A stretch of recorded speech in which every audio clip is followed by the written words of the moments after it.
Welcome back to The Interval, a musical theatre podcast. Now, you may be wondering why we didn't tell you last week what we're talking about this week. It's because we have a very special adventure to go on.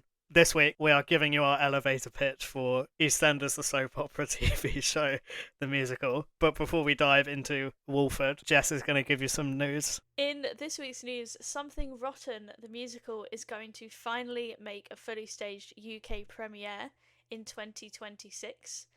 Those that don't know anything about it, it's set in Shakespearean times, all about William Shakespeare. It was previously reprised by Christian Boyle. We don't know specifically when, but it does follow sold-out concert performances at the Theatre Royal Drury Lane last year, so you will want to get your tickets as soon as possible. Speaking of which, Mean Girls is going to close in the West End, but don't panic, because it is going to be going on tour. The tour will be taking place in 2026, and it will be a UK tour.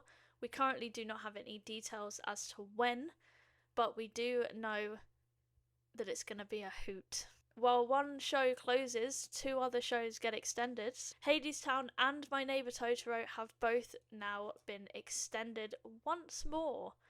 Hadestown will now be extended up until the 15th of February 2026, and My Neighbour Totoro will be extended up to 29th of March 2026, with over 20,000 tickets available priced at £25 or less, which I wish I'd have known about before I bought my tickets for a lot more than that. And lastly, to Tyler's amazement, and there was a very big gasp when we were looking for news today, Jack Wolf is finally in another musical, The Unlikely Pilgrimage of Harold Fry.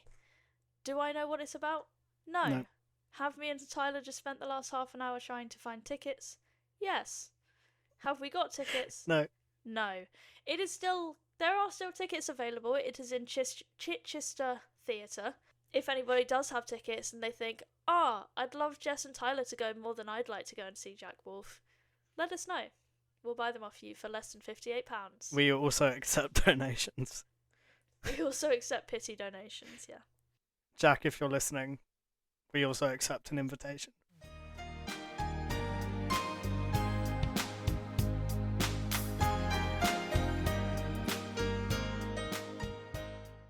Eastenders. Tyler, you're quite a fan of Eastenders, aren't you? Which is why we're doing this.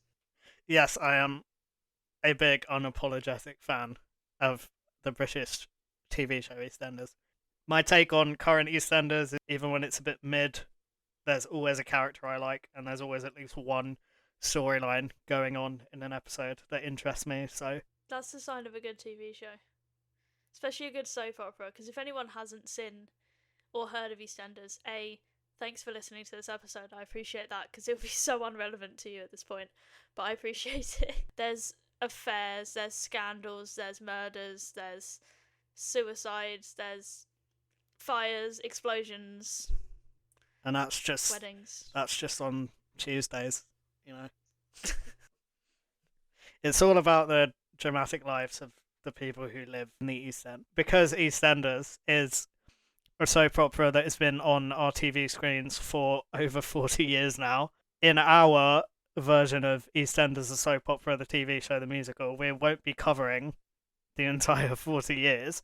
So we have decided to pick a specific storyline, haven't we, Jess? Yeah, and if anybody has watched EastEnders before, you will probably know the exact storyline we've gone for.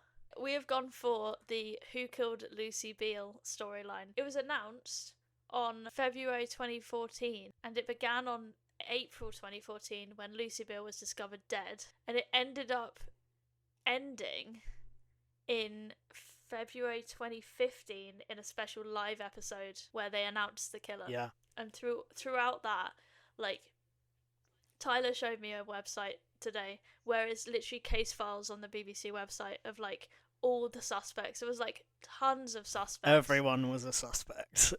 And to be fair, Lucy pissed off a lot of people. If you go back and watch the actual episodes, which you can do on BBC iPlayer, I know because I did it fairly recently, you can kind of see why she was killed. She was kind of a bitch to a lot of people. In my opinion, it's probably the best storyline that EastEnders has had, at least in my lifetime, which is 25 years. This is one of the strongest storylines they ever did. It truly gripped the nation. Really did. I remember like news stories about it. I remember the radio was on about it. It was everywhere. There were bets, weren't there? There were literally people would place real life money bets on Real life money. No Bitcoin here, everyone. Real life money. real life money as opposed to like Haribo. Bet your Haribos in primary school, kids. Moxie agrees. As is right in the interval fashion, we have to set the scene. Absolutely.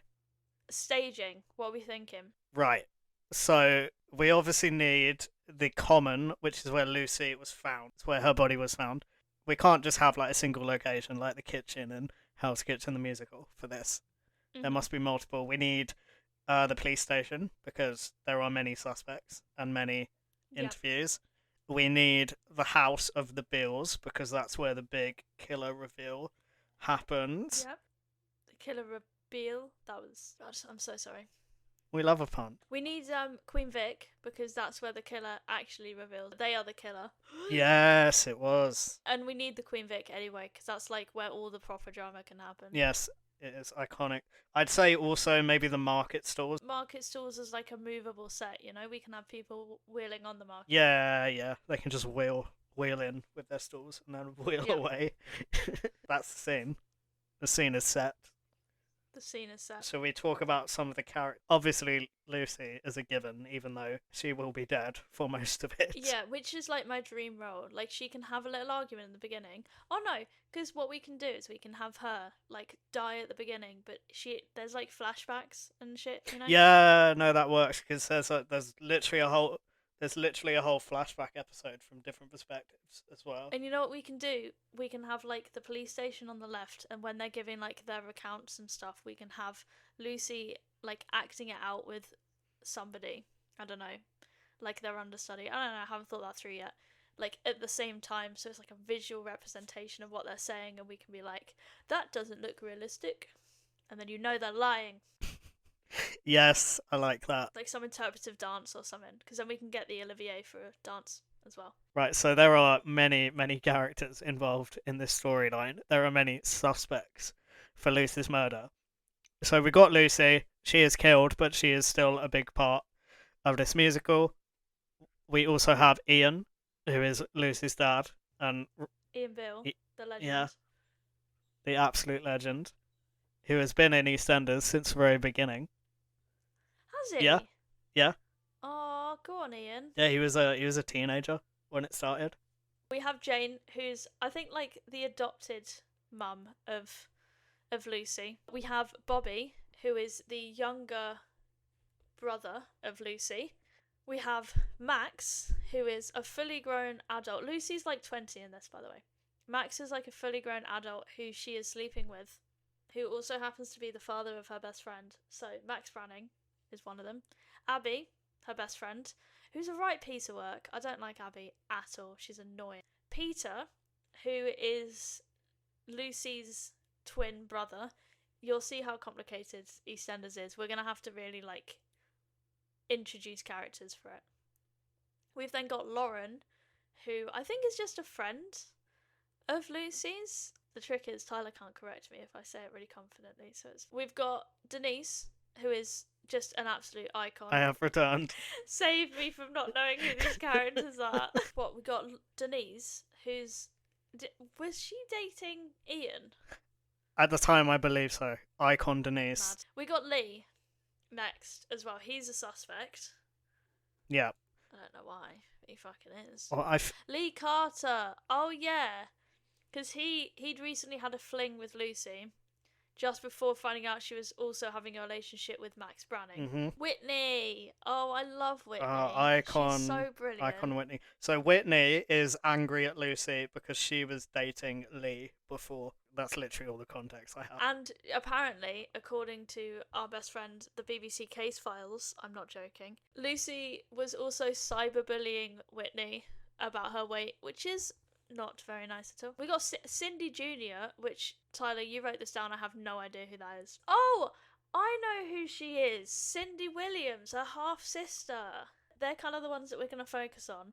But special mention to the likes of Ben Mitchell, Jay Brown, Les, oh god, Cocker, going with it, Pam Cocker, and obviously, like, literally anyone else that they could think of. The amount of suspects was mad. And you know the biggest twist? The killer wasn't even a suspect. No, we have listed the killer as a suspect, so I think for the fun of it, we don't tell anyone who the actual killer was until the end of the episode. Yeah, we'll tell you at the end. Okay, so we've got our characters, we've got our settings. We need key moments that we're going to turn into the songs. We do.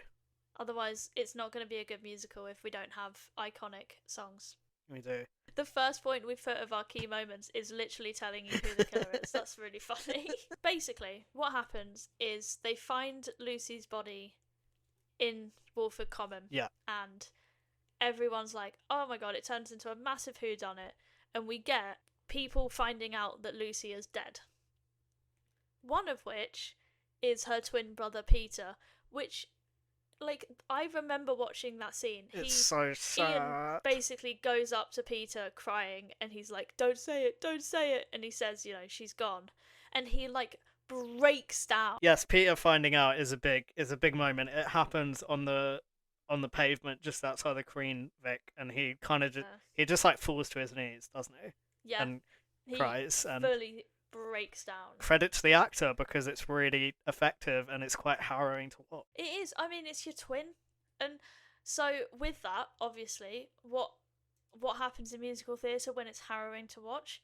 You make a song out of it. And there's a whole thing around it where it kind of transpires that he heard Ian call Lucy his favourite, the favourite twin. Then, I need, because Tyler wrote this down on the sheet and I didn't realise that the iconic Ian Beale scene was part of this arc, which means it needs to be a ballad. Yeah, so there is a moment during this storyline where Phil has come round to talk to Ian and comfort him because he's obviously grieving and really, really upset. And he bursts into tears and he's saying, I got nothing. I've got nothing left. I got nothing left. It's very iconic. Look it up if you've never seen it. If you've never seen it, I'm genuinely impressed. It's like one of the most famous memes ever. And because of that, he needs like a full ballad with like Phil Mitchell's character watching him, which is going to be like an ensemble because he doesn't have, surprisingly, Phil Mitchell has nothing to do with the murder, which is very uncommon for a Mitchell. It's not me being rude, they genuinely just don't. Like, they always murder people, it's really bad.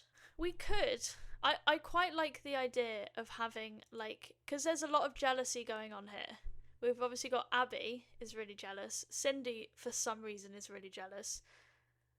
Arguably, Whitney's jealous. Arguably, Peter's jealous. So's Lauren. There's a lot of jealousy. I'm thinking, like, like Into the Woods, where they do the song where they sing all at the same time. Where they're singing, like, I wish, blah, blah, blah. Oh, yes. Blah, blah. Yes. And they all do they do, like, all of their parts at the same time, and it's the most impossible thing to watch. I'm thinking that's the thing, like, near the beginning, when everyone comes into the theatre, in the middle, there's obviously, all the set that we described, there's a common in the middle, and instead of there being a body, because she'll fall asleep if she lies there for too long, there's, like, them chalk outlines of the body. Yeah. There's that kind of situation, and we reenact, everyone's like celebrating and stuff, and they do kind of reference for me. Why are they celebrating? I don't know, they're doing something. She's not dead yet, before she dies. Okay. They're not celebrating her death. Before she dies, they're all like doing something. I don't know, we'll figure that one out later. Woo, Lucy's dead! She's dead. Good news! That would be so funny. And what we're going to do as well is we're going to get permission for that. We're going to put the little, like, notes in for good news she's dead during the beginning, and I think people love that. As performed by Tyler. Everyone's celebrating, and like Next to Normal, as Tyler said in Next to Normal, where there's a chair at the beginning, and then it spins around, and she's suddenly sat in it. it's going to be the kind of situation like everyone's going to walk in front of the body marker, and the last person, I don't, who found Lucy? Do we know? Lucy's body is discovered by a young girl walking with her grandfather.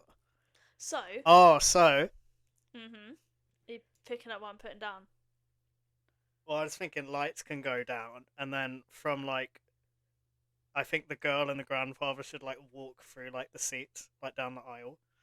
Oh, see, I was thinking that we have it so like everyone's Oh, celebrating no, before no, she goes. I Go got on, it, go on. I got it. So lights go down. Everyone's aware of this chalk outline. Maybe Yep, it's they got don't know what's happened. it's got like a spotlight on it or something. So everyone's sitting in their seats, and then from like the back doors of the theater, the little girl and the granddad, like they're just on a nice little walk, and then they see the body, and then you get the like the duffs.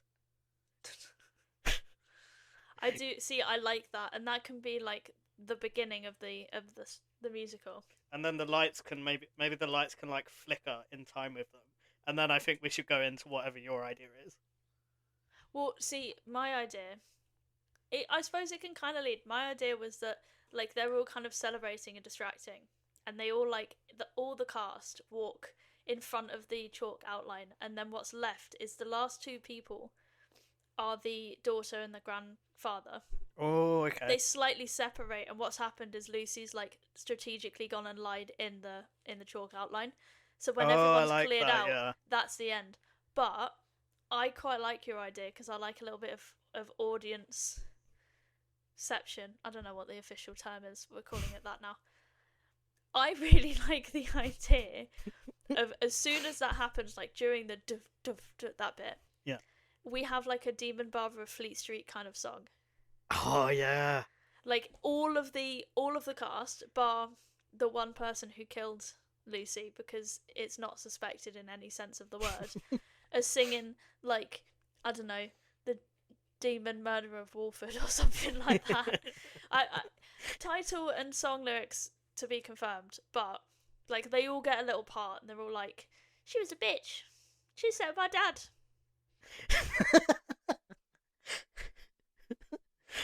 No, I love it. What we can do is we can have it so like when they've done their Demon Barber of Fleet Street situation, as they've done their part, they like walk off, and all that's left is the grandfather and the kid that's seen it. They like scream, "Get the policeman over," and then we begin. I don't know how we're gonna do like the telling everybody. I don't know how we're gonna squeeze those ballads in, but they all individually have. Basically, in this case file, I can't take it seriously. It's really funny. In this case file, they've specifically recorded like interviews, police interviews with all of the suspects. It's hilarious. It's so dramatic, and it's incredible. I think that's what we do. We have like the policeman who rounds everyone up and is like, "Right, I'm interviewing each one of you, and we're gonna figure out the murderer." And on the left-hand side, there's another cat. He's interviewing the suspects. Oh, you know what? I've got an idea. Mhm. You got to stay with me because I'm fully with you right now. So, Legally Blonde. Okay. There is a song where Emmett is going around, and everyone's introducing themselves. The Harvard Variations is the song. That's it. It's such a good song. Obviously, very. It takes me out when when the girl just goes, "Enid hoops." I love Enid hoops. But we can have that because it's a very East End. We love a hoop. We can. Someone can do that. Yeah, maybe it has to. Whitney. Whitney vibes. Brain cell. I was about to say that. For anyone who hasn't listened to Legally Blonde first, what you're doing, go and listen to it. It's one of the best cast recordings ever. It absolutely is. Harvard Variations in Legally Blonde. This happens when Elle gets into Harvard and she's walking around like looking for her class. And while this is happening, Emmett is introducing himself to the new students, and they're all like sitting in a circle and everyone introduces themselves. But everyone gets like a little bit of the song to like state their case and talk about why they've gone to Harvard and things. So I think for this situation in the Who Killed Lucy Beale musical, the police officer, who is Officer Keeble, as far as I know, she's great. She's the lead detective in this. I think she should be doing what Emmett does, and then all of our suspects can, like, all of their sections are like their interview answers, if you know what I mean, and like their alibis. Oh, okay. I like that. I like that a lot. Yeah, because then that can be like the primary kind of aim of the show, is basically we're following the detective as they learn more about the. Because as they learn about the cast, we learn about the cast. And we get to piece it together as they are. Yes. There's, like, iconic moments that happen in this, isn't there? Like, obviously, we've got Ian doing I've Got Nothing Left. Peter's Ballad, which we're going to probably just call Peter's Ballad. We need 2 classics. We need the Interval Productions classics. We do. First of all, we need a Revolve. Mhm. And second of all, we need dramatic spotlights. Absolutely. Third of all, maybe a balloon or 2. Oh no. She could be carrying a balloon or something. It can. The little it can, girl. like, The little girl can have a I was gonna say it balloon. could pop, but it's never gonna pop because we can't handle that. It can pop in time with the dove top. Oh no, that's it, because she can be holding. Wait, one. How many is it? She's holding enough balloons for one to go off on every duff. She's holding like 6 balloons. Like she's in fucking up. Yeah, 6, isn't it? No, that's 8. Okay, That's 7. She's got a bouquet of balloons. We're gonna have to have like a tech behind the stage aiming like a fucking BB gun. Aiming a BB gun. Can't we just have it so they're like rigged to explode? Oh wait, that's worse. Some health and safety version of balloon dynamite, please. What are we gonna do about the spotlights? I've got it. So, basically, in the story, there's, as I mentioned before, Lucy is sleeping with Max Branning. Max Branning is a full-grown adult, and she is 20. It's messed up, it's not right. It's the dad of her best mate. Yeah. There's a point in which Max gets arrested and, convicted, somehow. Yeah. For killing Lucy, and he's in prison. Yeah, he is prime suspect at one point. So, here's my thinking. Mm-hmm. Take Chicago, Cell Block Tango, Yeah. right? Where they're all like lining up, and I'm thinking what we do is we put Max in there. Yeah. And then we also have like multiple of the other prime suspects. So like Lee. Mm-hmm. Lee's a bit susp. We can have like, I don't know, what Lee. Who is the most suspicious? Max, Lee, Abby, because she's a bitch. Max, Lee, Abby. We need 2 more. I need 5. Oh, there's 6. Jay, I need 6. Ben. Jay, Ben, Lee, Abby, Max. I need 1 more. We need a girl because otherwise we're gonna look really mean. Whitney. Yeah, fuck it, Whitney. All 6 of them, right, are in their rendition of the Cell Block Tango. I love Max it. is the only one that's behind bars. The others are in front of him. Because that makes it really... because that makes it dramatic. That's like thematic, and then people in English lit lessons can study our musicals, which is a win. Yes. So they basically... And that's where the proper, like, harsh downlights come on, because instead of doing pop, 6, squish, Cicero, lip shits, they do their own, like... I don't know. Wait, what was the line? Abby is saying, just saw Lucy battered her, so we can say, like, battered on it. She can say battered, Max can say, like, nonce or something. I don't know. Whitney can say, like, you shagged my fella. Affair. Cheat. Thank you. And, like, Jay and Ben can do their, like, off-license, because they were planning to rob an off-license. Thief, or something like that. In this... There is even CCTV on buses, which I'm thinking, like Dear Evan Hansen we have at the back kind of situation. When they're talking, there's a person in a hat, right, that goes the same way as Lucy does on the bus. Yeah. I don't know. We have that in the background when said person is claiming their alibi. Who's that person, Tyler? The person's fucking Jay. He burned his hat. Oh, He burned his hat. All very guilty behaviour. can we have like a dramatic moment where, like, someone completely like not involved in the story at all just happens to have the same hat, and they walk on stage, and everyone gets like really irate at them, and they're just like, "What?" It has to be someone like really innocent and nice, like Martin. Yeah. Oh no. Like Martin's just gone. He's just gone to his veg supplier to get the food for his stall, and he walks into the Vic in his little hat, and Oh no. I love that so much. and Ian like tries to fight him or something. Yeah, like proper. We have like a really dramatic, like a fight for me kind of fight in Heather's. We can have a I'm not that girl. Yes. Like Whitney can sing I'm not that girl towards Lee, because he cheats on her with Lucy. I thought you were going for something completely different. What do you think I was going for? It's so stupid compared to No, what you do just it. said. I want to know so bad now. I thought we're maybe gonna have Martin. I'm gonna have to write it down. Yeah, it's not my hat to the tune of I'm not that girl. Incredible, Tyler. I love that so much. Whitney can have a reprise because she's sad that Lee slept with Lucy. As Lee's like laying flowers in the common, which like every scene, whether you see it or not is up to you, but like more flowers keep arriving in the middle until it becomes like midsummer. It just keeps going. I love that. And in classic interval fashion, no one bats an eye.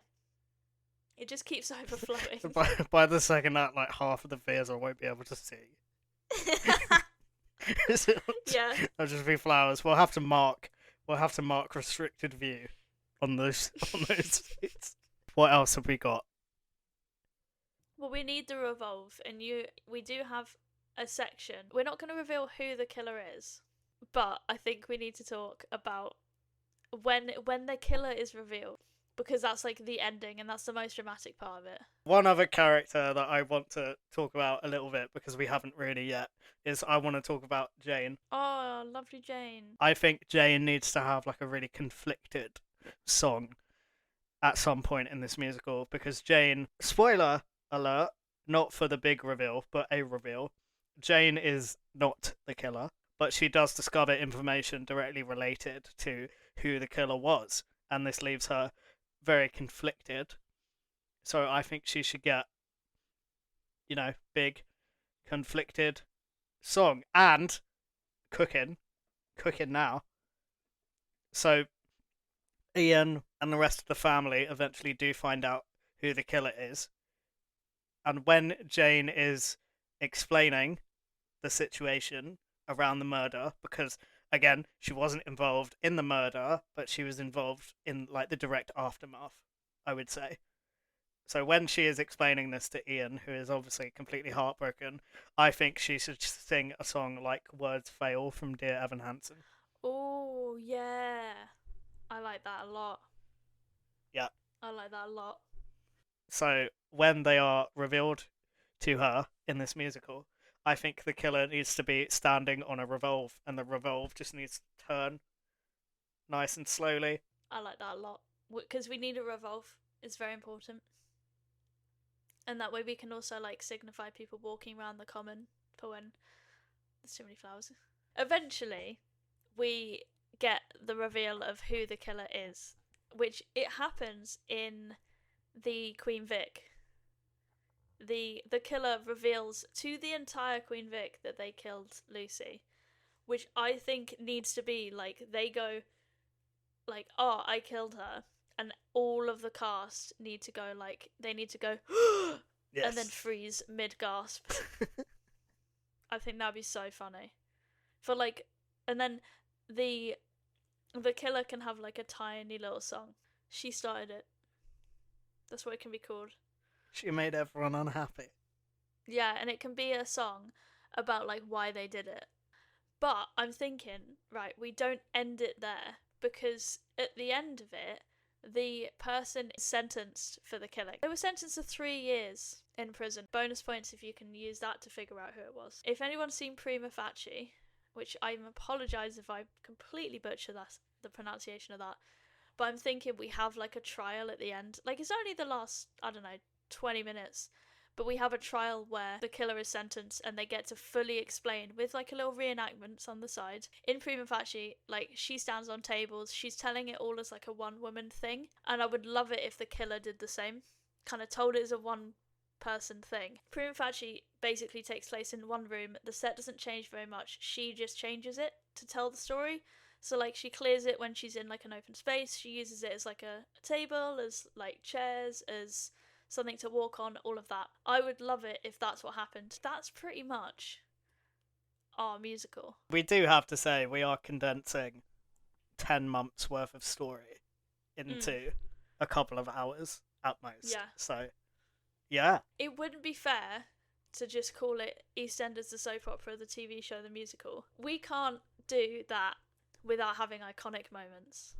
Because, as Tyler said, there's 40 years worth of moments for this. I think throughout this musical, we should just interject little iconic moments from EastEnders history, even though I love that. they have no correlation to what's going on. If you've never seen EastEnders, you'll probably be confused. But it's like Easter eggs, isn't it? Yeah, but in true interval fashion, these things happen. No one addresses it, and then everything just carries on as normal. So it's not an interval pitched musical if that doesn't happen. What are you thinking? So the first one I've got, again, even if you haven't watched EastEnders and you're from the UK, you'll probably know this because it was a massive storyline and it's just a really iconic moment in general. So I think we need to have the scene where Zoe confronts Kat. These are the Slaters. Yep. For context. And she says her typical catchphrase, which is, "You ain't my mother."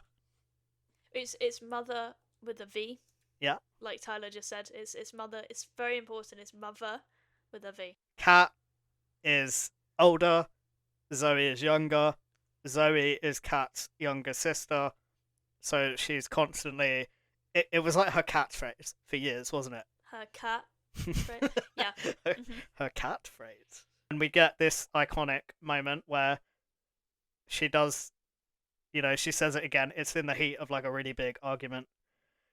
And Kat just goes, "Yes, I am." Because, spoilers, she is. And it was massive. It was a massive revelation. It was a massive storyline. We can squeeze that line in somewhere. Easy. I was thinking Kat and Zoe still have it, but it's sort of pre-recorded dialogue, so no one's on stage, and there's like a scene going on like somewhere in the square, maybe around the market at night time, and then you just there's just a bit of a pause in the actual dialogue, and you just hear that from like a distance. That would make it so unserious. I absolutely love it. Just a nod to it's happening. Oh, we're talking about the Slaters. I've also just said literally anything with Stacey. Stacey is one of my favourite characters. If we've got Stacey, then we need Martin. Yes, we do. They get together, don't they? They are together for a lot of it. Yes, lovely Martin. So, R.I.P. spoilers for the 40th anniversary, if you haven't seen it. So Martin tragically died. But in tribute to Martin, and I know we already mentioned Martin is in this musical, I think he should have a little musical number at his fruit and veg stall. Just like a fun little, just a little light-hearted number. Bit of Consider Yourself vibes from Oliver. You know the song from Oliver where they're like selling the strawberries? Oh, Who Will Buy? Yes! Yeah. Yes, that's perfect. That's what we need. Who will buy? Who will buy my 5 tangerines and these wonderful oranges? Who will buy a yam so I can feed Who will buy my wonderful yams? Oh yeah, that's the one. That's the one. So I can feed my 6 children. Yeah, I keep having children and I don't sell anything. Yeah. I also want them to be juggling fruit in this song. Okay, that's fair. Yeah, that's it. So more iconic characters. We touched on him earlier, but he's not involved in a big way in the Lucy storyline, is the one and only Phil Mitchell. Oh, we love Phil Mitchell. He's a right old sort, but we love him. Yeah, he is an icon. He should get a solo That is My Name from Oliver. Is My Name the one sung by Bill Sykes? Yes. So, Okay. so Bill Sykes is the big, like, feared Yeah, gangster in he's the Oliver, big isn't bad. he? He's like the bad. Yeah. Like, you think Fagin's kind of bad, and then you meet Bill, and you're like, actually, Fagin's a nice guy. yeah. He's a bit problematic, but he's a nice. I like that. And to be fair, he could sing it after like I've got nothing left. We've got Kat in there, haven't we now already? From so we can have her one-liners. Yeah, so Kat has some of the best one-liners in the entire show. My favourite is probably her, I didn't become a bit of a slag. I became a total slag. It's really good. She says it with like such vigour. And I think she's sitting like next to a nun when she Oh says God. it. Oh God. Can she say it like when it all comes out about the fact that Lucy was like sleeping with Max and Lee? Can we have it there where she just like comes on and just says the line? Yeah, she should come on and like defend Lucy. Yeah. And like that's her defense, being like, And one of them goes like, "Shut up, you slag." She's like, "I didn't become a bit of a slag. I became a total slag." yes. I love that. I love that so much because there's got to be so many arguments in this. There's got to be the drama. In that moment when they're all sort of gossiping about Lucy sleeping with Lee and Max, I think it should be a bit like in Never Shutting Up Again from Heathers when Oh Kurt, yeah. when Kurt and Ram start spreading the rumor. I think it should be like that, Yeah. and then Kat can come in and we can have that line. And during this song, this ties nicely into another point I have. Another iconic character is Dot Branning. We love Dot. Smoked like a trooper. She was like a chimney. And a big thing about Dot is that she's not one to gossip, but secretly she fucking loves it. So I think during this moment where everyone is gossiping, I think Dot should just be in the corner, like poking her head out. She's just in. She's always there. I love the fact. I like the fact that she's always gonna be there. Like you said, she's just popping her head out.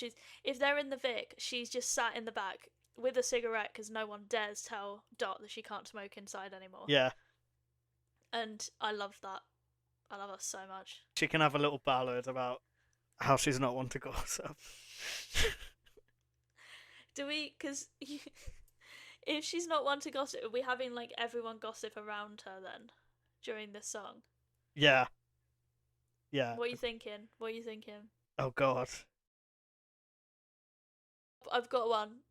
You know, like, because she can be singing and moving really slowly, and everyone's like moving really quickly around her. Oh yeah. Gossiping, and they're all like saying so many different things, and they're like referencing loads of different things that happen in EastEnders. So, like you said about the baby swap, they can be like gossiping about that on one side. It's all overlapping. See, if you can hear them and you can catch them, you get like little EastEnders East End eggs. Fuck, that was awful. That was awful. You get Easter eggs from EastEnders. You don't have to correct yourself. I'm leaving that in. Have you got some, Jess? All I want is Linda and Mick to be in there. Yeah, they can. The Mitchells used to own the Queen Vic, Phil Mitchell and like them lot. Peggy. And they ended up Yeah, I know Peggy, but I just wasn't gonna name the entire family. Oh, we didn't even mention Get Out of My Pub. Well, we can have that. We can have it, and we can then have like because Linda and Mick end up taking over the pub, and I remember watching it during this, and I was very mad because I loved Peggy Mitchell. Yeah. I love the Mitchells, but they're so cute. They are. They were so cute. So they need like a little duet or something, or we can like combine it with a Get Out of My Pub situation. We could have it where like one of them's, I don't know, going, oh, they're all trying to start an argument about who killed Lucy in the pub, and Linda can be like, get out of my pub, but she doesn't say it. It's actually just Peggy's IRL line from off stage. Yeah, that can be another dialogue that's just pumped through the speakers. Yep. Eventually we'll make it so that the actors don't even need to talk. That's like literally my only one.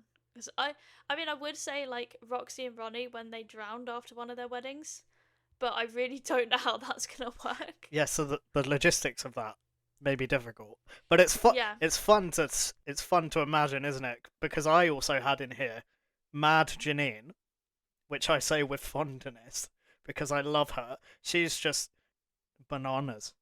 She does have her moments. One of the first big moments she has is she pushes her newly married husband because she doesn't really love him. She pushes him off a cliff. And what else do you do when you don't love somebody? I mean, it would be really funny if we have like multiple deaths in this, multiple murders, but no one seems to care because they're all focused on Lucy. Oh yeah. And like No, we I can like do that, the yeah. classic interval thing where like No one addresses it. yeah, no one addresses the fact that Janine's just blatantly pushed Barry off of a cliff in front of someone. And they just keep going because they're like, oh, I wonder how Lucy's doing. I wonder how the case is going. What are the other ones that we've got? Because we've got a little musical number in there already from old Sonia in the most recent episode. Oh, we do. Which I swear you held space for not long ago. I'd love Sonia to just come on with her trumpet. Oh, you know, like transitions between scenes. Like say we need some cast members, like they're pushing their market stalls off the stage, or the revolver's turning around, or like in the courtroom scene you were mentioning earlier, the killer is moving things around as they're explaining. I think as these transitions are happening, I would love Sonia to just walk on to one side of the stage and just play her trumpet. Can she do it for the entire interval? Alternatively, at the beginning or the end, she's just playing people in or out of the theatre. I think she should do it all because she's fantastic. Some like do do do do do do do that one. Yeah, it can be like an interactive interval. Like when I saw Macbeth last year, they had that in the interval. Did they? Yeah, they had one of the cast members. He was almost doing like a stand-up routine. I think Sonia should take requests on her trumpet. I'm so down. During That's the incredible. interval. Can you give us a bit of dancing, Queen? You'll get like current generation teenagers shouting out like, "Can you play Hot to Go?" And she can be like, "No." "No, I can give you a hot cross bun." She's actually a dreadful trumpet player. That is so funny. And what she does is she plays it just too loudly, so like anyone trying to have a conversation really can't quite hear anyone. You know how like they do the like they flash the lights for the 5-minute call for when the interval's finished. Oh yeah. They don't do that in our one. What they do is she just stops. So when people are talking, it's really loud. You know, like when you're talking to a friend and everyone suddenly goes really quiet and you're like shouting, trying to shout over the song. That's what happens every time, and then you just get some random people like, so they were roommates, Yeah. and everyone gets to laugh at them. Sonia can even do it, and then she can listen out for one of them and be like, they were roommates, and just walk off. Just make fun out of one of them. Oh, can we on the slight audience participation? The unwilling participation, yeah. If anyone's ever seen Carrie Hope Fletcher's vlogs from when they're in Heathers, I'm saying this to you, Jess, because I know you've watched them. Yeah. There is a moment in one of them where the actress playing Miss Fleming, she like looks into the audience every night and chooses like a Steve. And for context, Steve, this is the man that she reveals she's having an affair with in the middle and of that she fakes it every time. in the middle of her big song Shine a Light. I didn't know this until I watched the vlogs, but apparently that man was just a poor, unsuspecting man, or sometimes woman if the ratio of women to men was like too much. Just a poor, unsuspecting audience member was the Steve every night. So I think we should have a moment in this musical where a poor, unsuspecting person is chosen. So we need to have a conversation between like multiple people, and I want you to picture the importance of being earnest. We need a bit where they're like talking and they're like, oh, you know, it wasn't me. Well, it wasn't me. Well, we know it's not this person. Maybe it has to be someone that we don't know.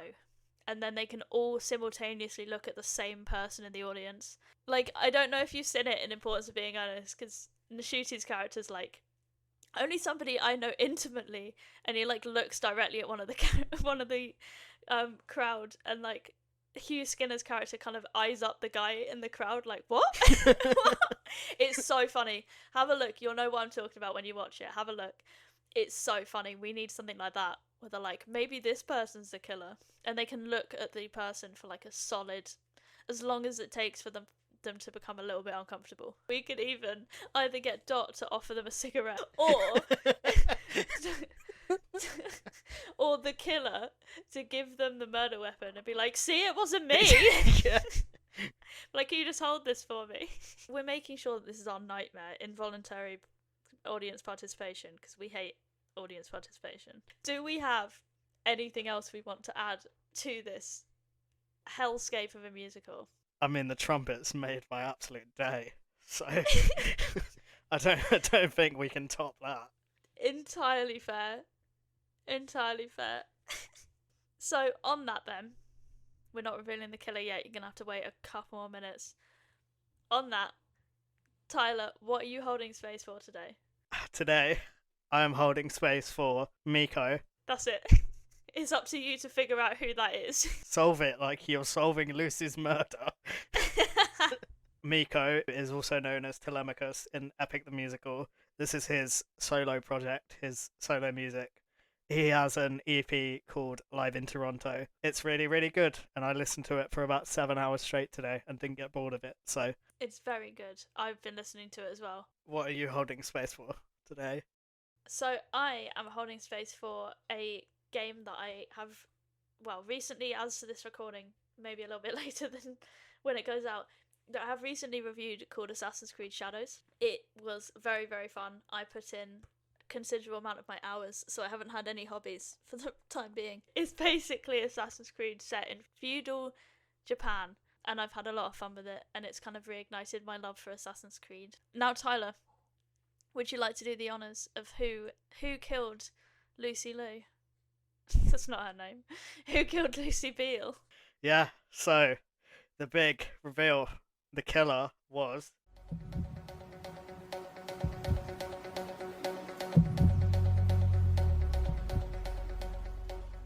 Bobby, her younger brother. Smacked her in the head with a Music box. music box. Shock to the nation, truly. You thought we were gone. Next week, we're talking about Has Been Hotel.